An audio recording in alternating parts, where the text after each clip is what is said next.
Okay, hi everyone. This is the lab demo for the DNA electrophoresis, well, the DNA extraction and electrophoresis lab, okay?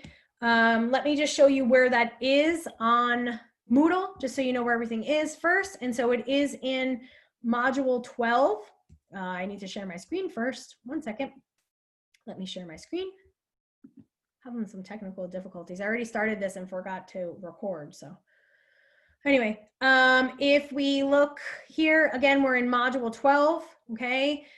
Under lab, remember this is your last lab here. So the DNA lab assignment is here. That is what is due for the lab. It is a Word document that you're gonna be completing as you listen along to my demo. So you want to download that Word document and have it handy so that you can just be answering the questions as you go through, right? You can pause the video, answer, and what have you. So just so you know what that looks like, that's this here. Okay, right, and again, it's all separated out in terms of here's your DNA extraction. There's some pre-lab questions to answer as I go through. Then it actually shows you the protocol that I'm going to go through, and then there's also some other questions to answer here. There's some matching where you have to match up the procedure with the function. And then if you move on to electrophoresis and the DNA fingerprinting, those questions are here. Okay, so the DNA fingerprinting questions, I'm going to start with that first in terms of background information about how DNA fingerprinting and or why DNA fingerprinting is used or what the applications are. Those questions are here starting from number 5 on. And then the last part is using a micropipette. Okay, so we're going through how to use a micropipette, extracting DNA, right? And running a DNA electrophoresis or agarose gel electrophoresis. I will start off by giving you just some, the why should you care background information about DNA fingerprinting, right? Which uses DNA extraction and DNA electrophoresis as techniques, okay? So that's how that's gonna go. So like I said, make sure you have that Word document with you. There are also other files here, just so you know. Let me just point those out. Sorry, should be going here. Okay, so there are also other files here as well in terms of the DNA, there's a micropipette handout, and I'll sort of pull them up as I go through just to show you, but you can download them or look at them separately if you need to. The DNA electrophoresis video that I'm gonna show, or I may just kind of like start it and just say, hey, watch the rest on your own and then answer the questions, but that is here as well. So that's just a link straight to the video, all right? That's pretty much it. The DNA lab presentation, I'm gonna use that to start off the demo. All right, so that's the background information about DNA fingerprinting, and then we'll go through the techniques. So that's how it's going to go. Again, what's due is this lab assignment. It's that Word document that I just showed you that you should be filling out as you listen to and go through the lab. Okay. All right, so let me pull up that background information. Again, oh, sorry, one thing to point out is this background information that I have on this slide comes from, there's a PDF that is the DNA fingerprinting lab handout. There's background information there, so you can read it, and you should. There may be a few things that I leave out in my PowerPoint.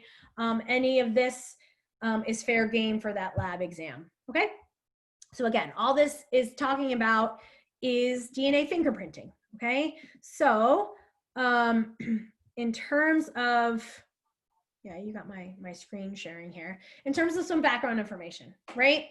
This DNA fingerprinting is used in forensics, also used in paternity and maternity testing. And so just like we talk about a fingerprint in terms of a specific pattern, right, of kind of circles on somebody's fingertip, and that each one is unique to an individual, we can talk about a genetic fingerprint, okay? So this is essentially genetic sequence that is unique to individuals, okay? Now, it's not talking about the entire sequence of somebody's genome, okay? In fact, between people, it's about the genes, your overall gene sequence is about 99% the same, okay? Even higher than that, I think. However, there are small regions of DNA that do vary between individuals, okay? And so it calls it here, these highly variable repeats, okay? Or we call them microsatellites. So DNA fingerprinting will zoom in on those really small areas of DNA that are different between individuals and look at those to be able to identify, you know, genetic material from one individual versus another, okay? So that's what this is saying here. It says these repeats vary between individuals. They're analyzed during DNA fingerprinting. Now, if we talk about this as being used in forensics, right? We're going to go, to a crime scene. You're going to obtain some, evidence from the crime scene. Okay. Maybe it's some blood, or maybe it's just a bloody, I don't know, weapon or something like that. Then later on, you're going to take that blood, in the lab, and you're going to have to then process that. Okay. So DNA can be extracted from biological samples like hair, skin, and blood. So like I said, you're going to have to take that biological sample and you're going to have to extract the DNA. You don't take that sample like the blood and load it directly into an agarose gel and then be able to analyze it, okay? You have to process that biological sample first. And the first thing you have to do is extract that DNA. Now, we're going to simulate DNA extraction from a biological material like blood or hair, and we're going to actually do a DNA extraction with a strawberry. Okay, again, strawberries are living things, right? They're plants, they have DNA. All right, so that's what we're going to do. And then what then needs to happen in the lab, if we're talking about doing some DNA fingerprinting, is that DNA you extract would then need to be cut with something called a restriction enzyme, because you have to, the DNA is really long, right? Think about our DNA is super, super long. You would have to cut it up into more manageable fragments, okay? We're not gonna do that part, or I'm not gonna demo that part, but I wanted to make sure you understood that that's one step that needs to happen as well. Then, after that DNA is cut into those fragments, then you can run it on the agarose gel, okay? And we'll talk about that in a second. And what's gonna happen is that agarose gel will separate the DNA based on size, okay? And again, on the next slide, I'll just show you a gel from a simulated DNA fingerprinting experiment and what those results would look like, okay?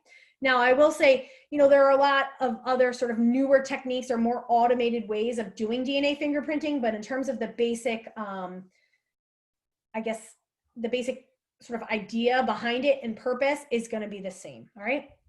Okay, so this is just telling you that, in 1992, DNA fingerprinting was used to confirm that the Nazi doctor, Joseph Mengele, was actually buried in Brazil under a fake name, right? So they basically could take up some of that body, extract the DNA and analyze it, and they could tell that it was actually from him, right? Not this fake, whoever this fake guy was that he was buried under. All right. And so it says down here, in this lab, you'll analyze DNA samples from a crime scene to identify the criminals involved. Again, we're not actually doing that experiment. Sometimes we do a simulated experiment, but in this case, we're not going to. But if we were, right, we might see our results look something like this. So like I said, you'll cut the DNA, right?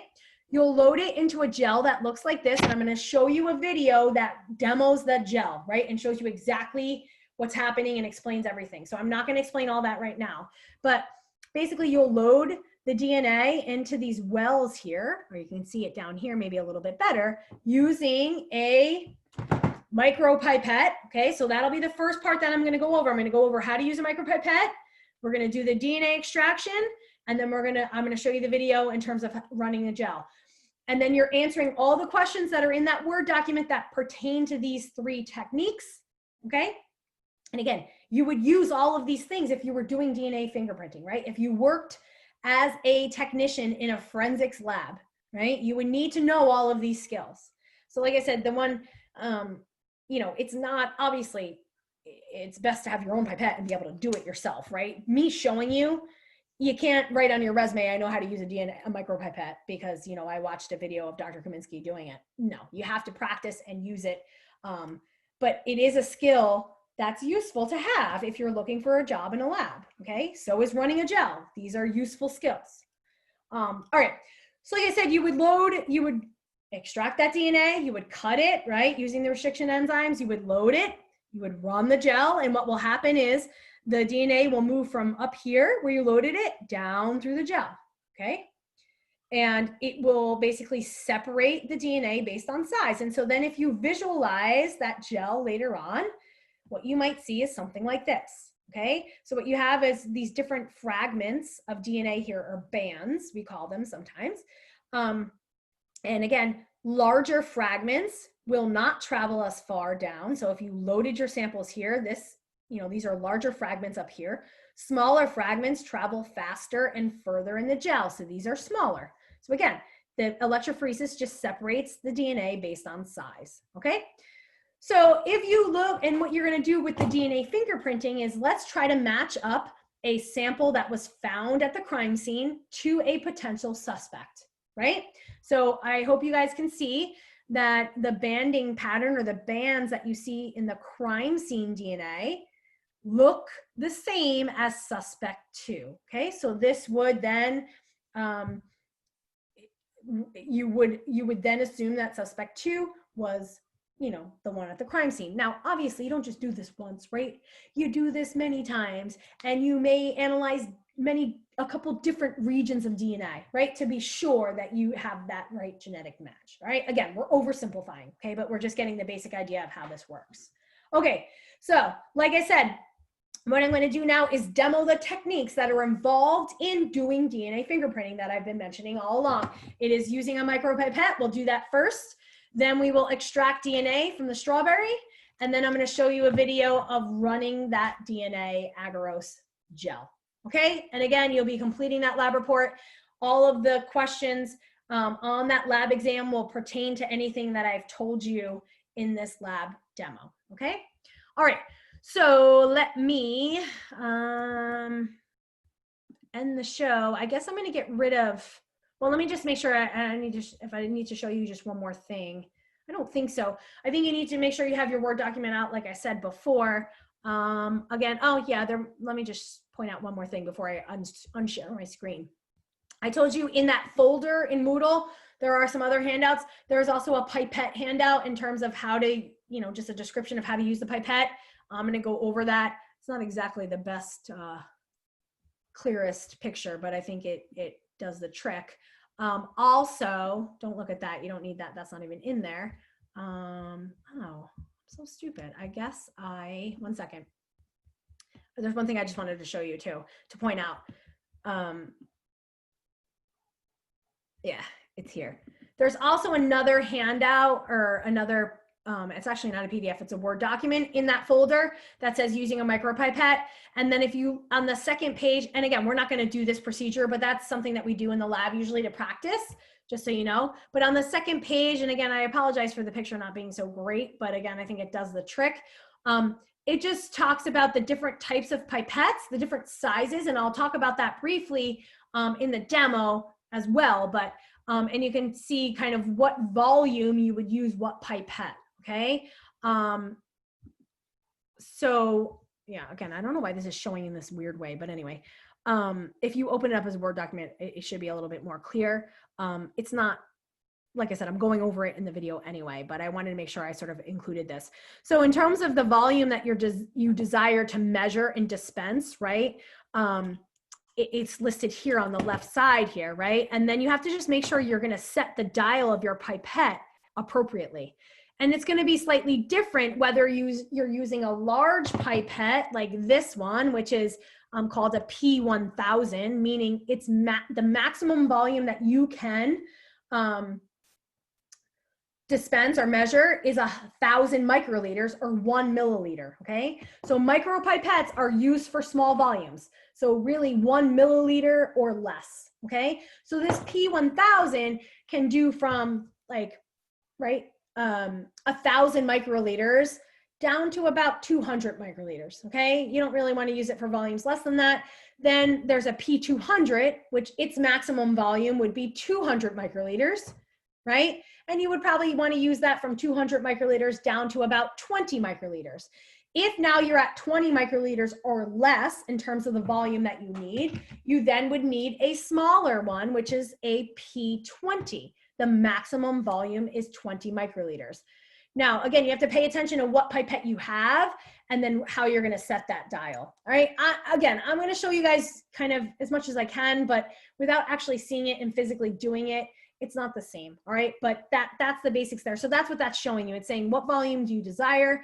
what would be your dial setting, right? So you're basically going to turn this dial, and it's probably hard to see the numbers that come up, but that's what that setting would read for those appropriate volumes. Okay, there's also smaller ones, P10 it's showing you here. There's also P2s. The point is you need to choose the appropriate pipette for the volume that you're going to need to measure and dispense. Okay, so anyway, let me stop share and get this off, and then just show you guys our demo here. Okay, so I'm going to move my I'm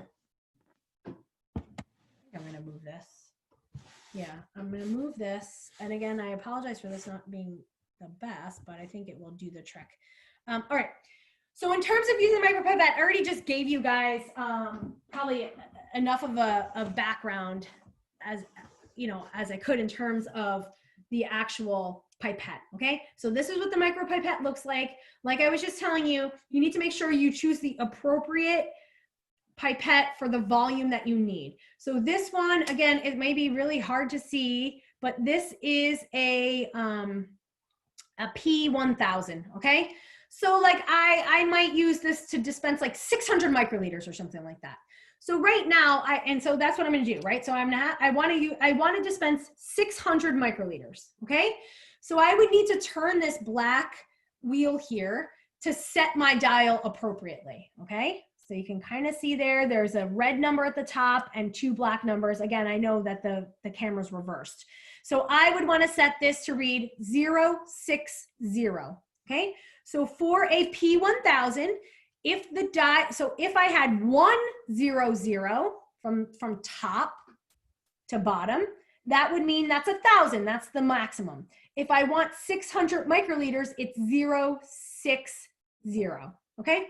So what I would need to do to use this pipette is the first thing you have to do is, well, I just did that. Oh, let me put gloves on so we can make it look slightly official here. Let me also try to get a little more light in here. Okay, so first thing, you got to make sure you set it appropriately, right? I just showed you how to do that. Next thing you need to do is you need to put a tip on there. Now you can have sterile, right, pipette tips. You would need to change these pipette tips between every sample. It wouldn't be good if you mix up or contaminate suspects 2 DNA with suspects 3 DNA, right? That's gonna screw up your whole experiment and show that both suspect 2 and 3 were guilty, okay? So super important that you are focused and pay attention and change tips every time. So the tip is what, again, keeps from cross-contaminating between samples, okay? So anyway, you add the tip, and they actually will demo this briefly in the video, the electrophoresis video as well. But the way you're gonna use a micropipette is you're gonna have your fingers underneath this little ledge here, and then your thumb is gonna operate this plunger, okay? And to basically draw up your sample into the tip, right? Now I wanna take up 600 microliters from this tube, okay? And I'm gonna add 600 microliters into my little tube here, okay?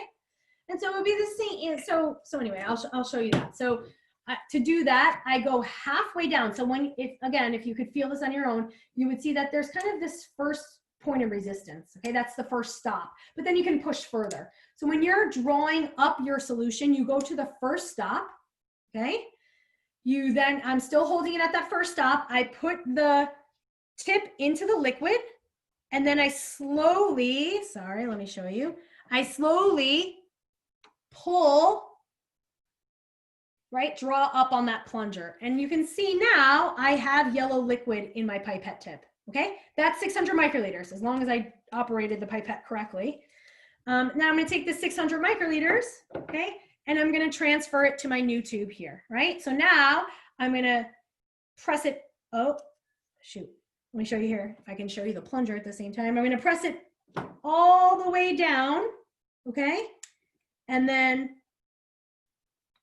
okay, press it all the way down. So you have to press it all the way down and then pull the tip out. If you keep the tip in there and then let your plunger come up again, it's gonna suck your sample back up again. So now my sample is in this yellow, the yellow liquid is in this new tube, okay? This is a microcentrifuge tube, by the way. I use these a lot in molecular lab.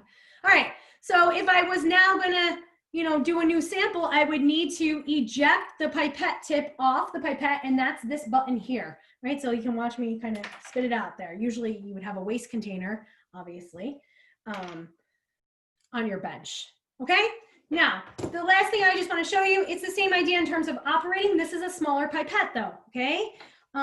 So now for this one, this is a P20, okay? So if I want to do 20 microliters, I actually set this, oops, I'm going down. I turn the dial if I want to do 20 microliters, okay? So that this, if we can see it, probably not. So that this dial reads 200. The last 0 is red because it's a decimal place, okay? So 200 means 20 microliters because the max volume is 20, right? So the same thing. If I now want to operate this, I go to the first stop, right? First stop.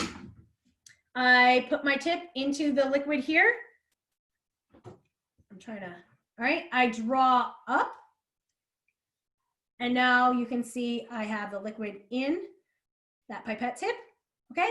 And then I can go and I can put it into another tube. I'll put it back into here just because I don't have another tube, right? And then I can dispense it out, right? And now you can see my pipette tip is empty. And then to get rid of the tip, again, I press this, all right? So that's how you operate a pipette.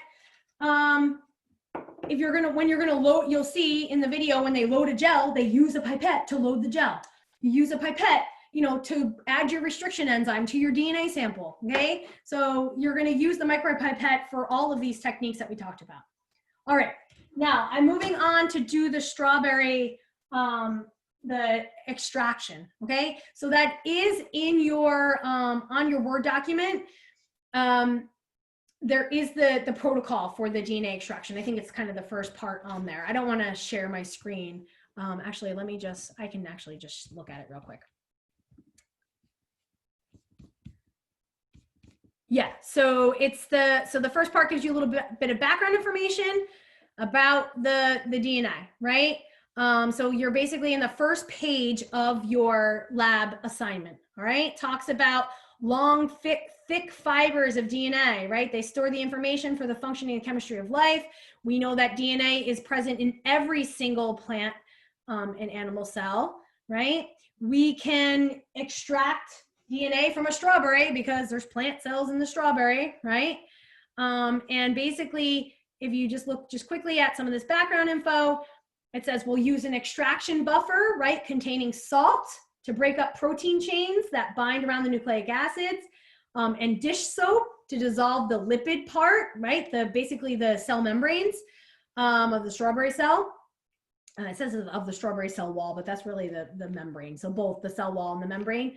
And then there's basically that extraction buffer, right, is going to pull that DNA out of the strawberry, okay? So this is the procedure right here that I'm going to follow. So you guys can follow along, right? I'm gonna get rid of this.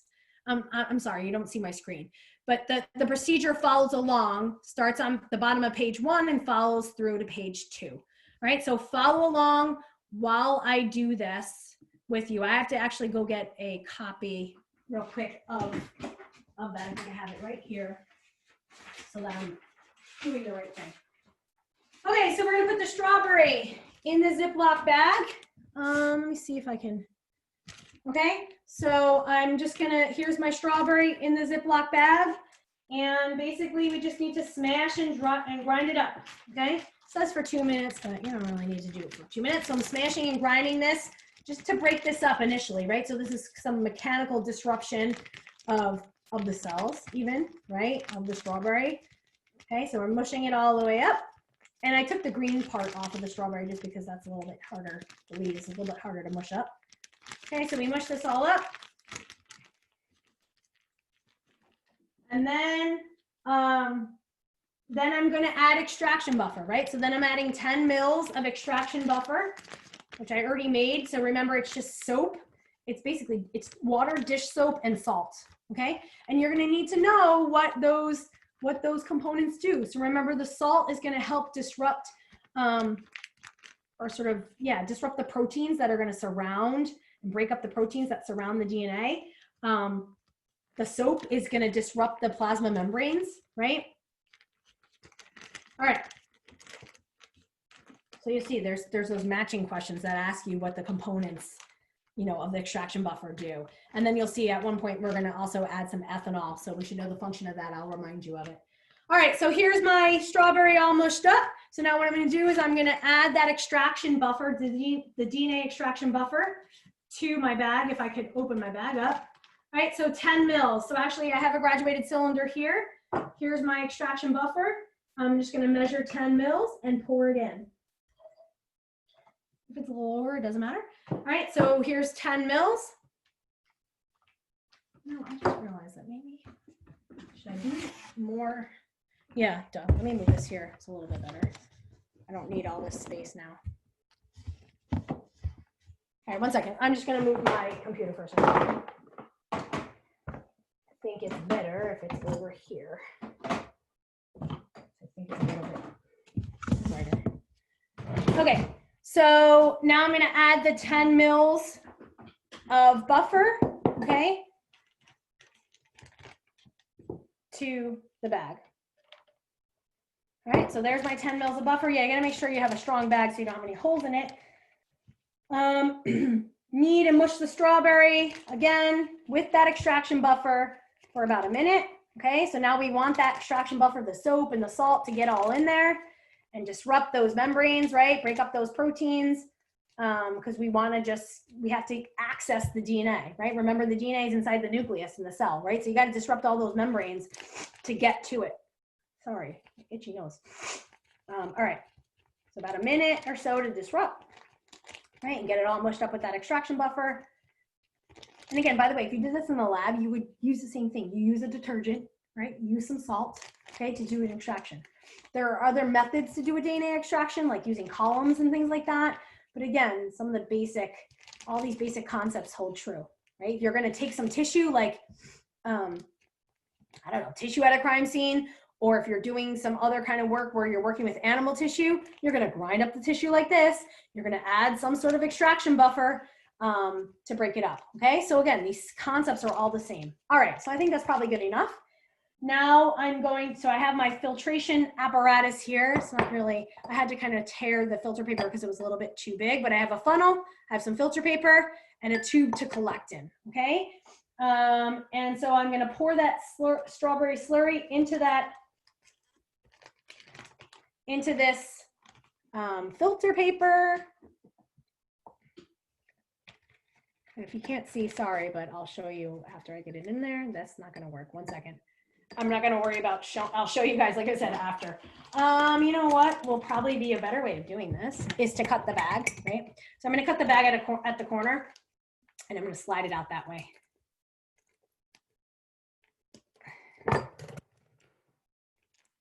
I'm probably gonna make a mess, but there we go. All right, so now I'm getting the strawberry slurry into my filter paper, and hopefully some will come through. Actually, I probably should have tried this out before, because this is probably a little bit, yeah, we got it. So I'm helping it out a little bit, right? I'm kind of squeezing it through here. Needs a little help to get through. Okay, so here's my filter paper, and we're letting that go through. So we're separating out all these bigger, components, right? And basically, again, this is sort of this physical separation or this filtration. All right, so we have enough there. So what I'm gonna do is I'm gonna take this off, okay? And now what we have is basically this extract in the tube, okay? Now, the next step is to add ethanol, okay? Cold ethanol into the tube, and we're gonna observe what happens, right? So this is 95% ethanol, okay, that I had in my freezer. Actually, I probably should have put it back in my freezer anyway. It was cold at one point. And now I'm going to pour this in. So I'm supposed to do about 20 mils. So let me try to pay attention here. Okay, so you can notice, I'm sure, some separation, right? That's occurring. Okay, so that separation and that white stuff that you see floating there is the DNA, right? So what this, so I'm going to pour a little bit more. Okay, so again, you can see that there. See this? Let me go closer. Let me move my. Of course, I have strawberries on my hand. Let me get here closer. Why am I not doing this where it's more light? Here. Okay, so if you guys look here, see that? You can see all of this white stuff at the top, floating on the top. That's the DNA. So the ethanol. DNA is not soluble in ethanol, so the ethanol causes the DNA to precipitate out of solution, and there's your DNA, okay, our strawberry DNA. I think it tells you, let me just look for 1 second. I think you can kind of, and I'll do this, I'll sort of spool it around. Yeah, it says dip a loop or a glass rod into there and observe what happens, okay? So I'm gonna use this paintbrush that I have, and we'll see how well we can do this. Right, but basically you can kind of see this. I can sort of grab, yeah, there, see? I can grab all that. That's all DNA. See that? Okay, so remember, think about kind of what DNA is like, right? It's sort of fibrous, right? Really long, and you can actually spool it around. Okay, so there you go. Now I got my DNA kind of sitting on the top here. There's all the DNA. Okay, now, like I said, we're talking about, you know, our application is this DNA fingerprinting.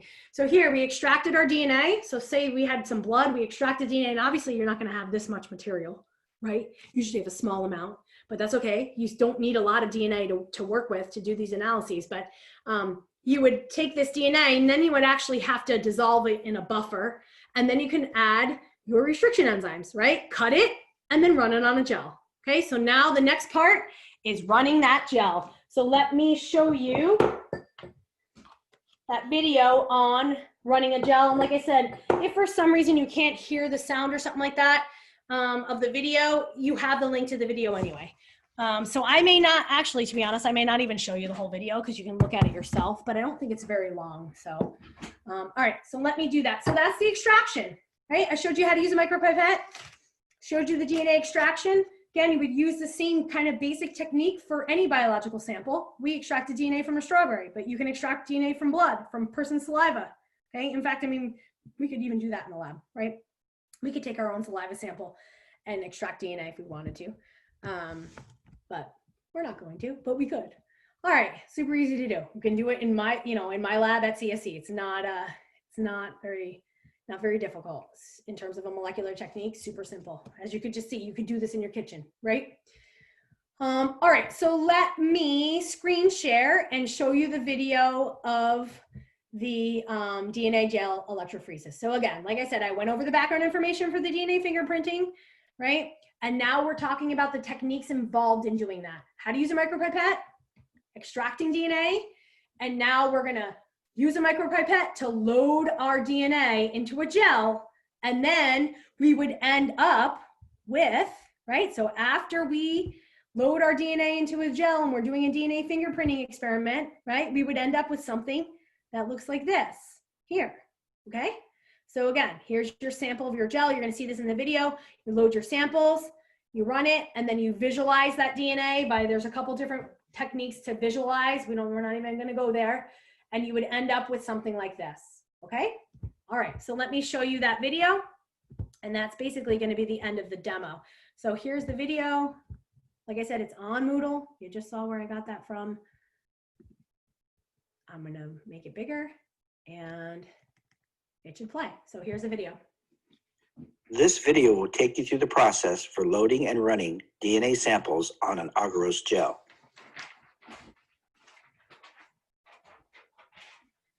You will be using a mini subcell to perform agarose gel electrophoresis. The subcell has an electrode wire running across the bottom of each end. This provides for an electric current to pass, which separates the DNA fragments in the samples.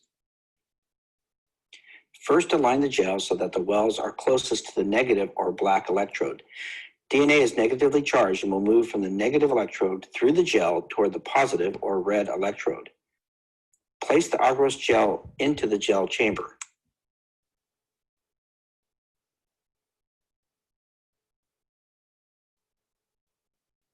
Add electrophoresis running buffer to the reservoirs at each end of the gel chamber, and keep adding buffer until the wells in the gel are covered by at least 2 millimeters of buffer.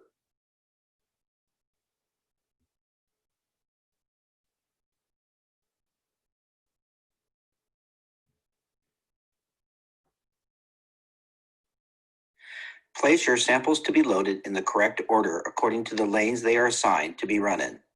Check your lab protocol for this information.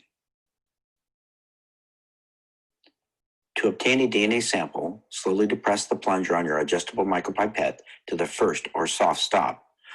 Holding the plunger down, insert the tip of the pipette into the microtube with the DNA sample.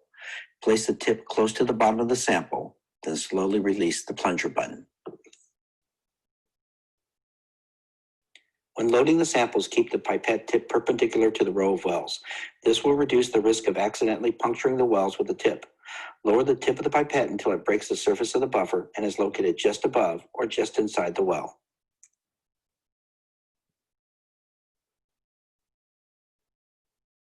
Slowly apply pressure to the plunger button and observe as the sample fills the well.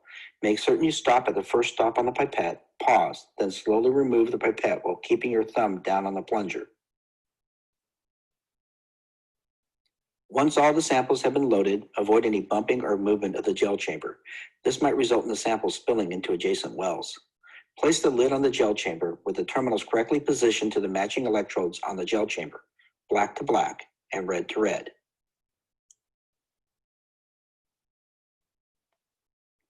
Connect the electrodes to the power supply, again making certain the electrodes match the terminals on the power supply, red to red and black to black.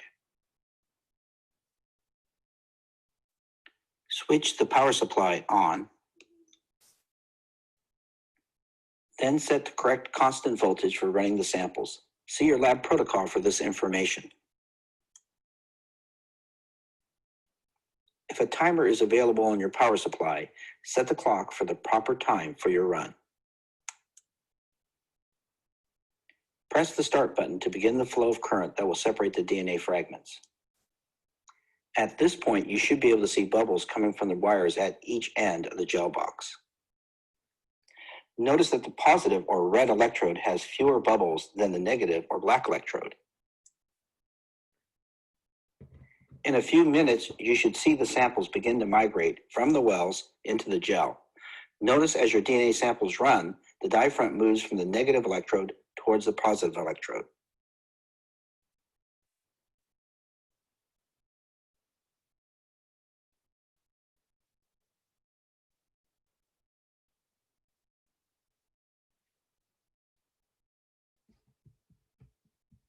All right. So that's the demo for the electrophoresis, right? Like I said, did a better job than I could do because the camera work is super clear. In terms of, let me just, again, I think, well, it doesn't even matter. Let me just not do that. What is this doing? Okay. Let me stop the share. So hopefully you guys were able to, follow along and understand why we're doing those different techniques that I basically demoed. For the DNA electrophoresis gel, again,